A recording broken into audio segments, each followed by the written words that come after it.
সে সম্মাননা দিবে আজকের অনুষ্ঠানের বিশেষ করে করার জন্য যারা বাক্যুজ্জামান সদর ভাইকে।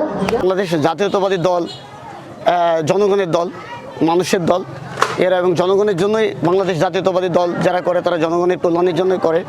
আর বিগত সময়ে দলটা হচ্ছে একটা নির্যাতিত দল, নিপীড়িত দল। তো আমাদের মেসেজটা একটাই যে আমরা জনগণের বিগত সময়ে জনগণের পাশে থাকতে পারি নাই, কারণ নানা প্রতিবন্ধকতা ছিল, কিন্তু আমরা আগামীতে আমরা জনগণের পাশে থাকতে চাই।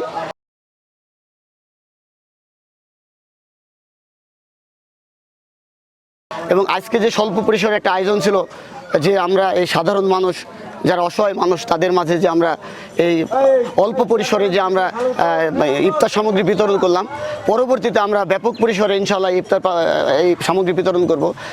আল্লাহ যদি তৌফিক দান করে আগামীতে আমরা ঈদ সামগ্রী বিতরণ করব এবং সমগ্র ইউনিয়নব্যাপী আমরা চেষ্টা করব, প্রত্যেকটা ওয়ার্ডে এটা চেষ্টা করব, 14টা ইউনিয়নে এটা আমরা চেষ্টা করব।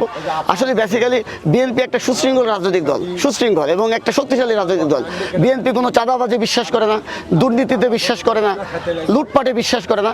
বিএনপি জনগণের পাশে ছিল এবং আগামীতে জনগণের পাশে থাকবে এবং জনগণের ভালোবাসা অর্জন করবে।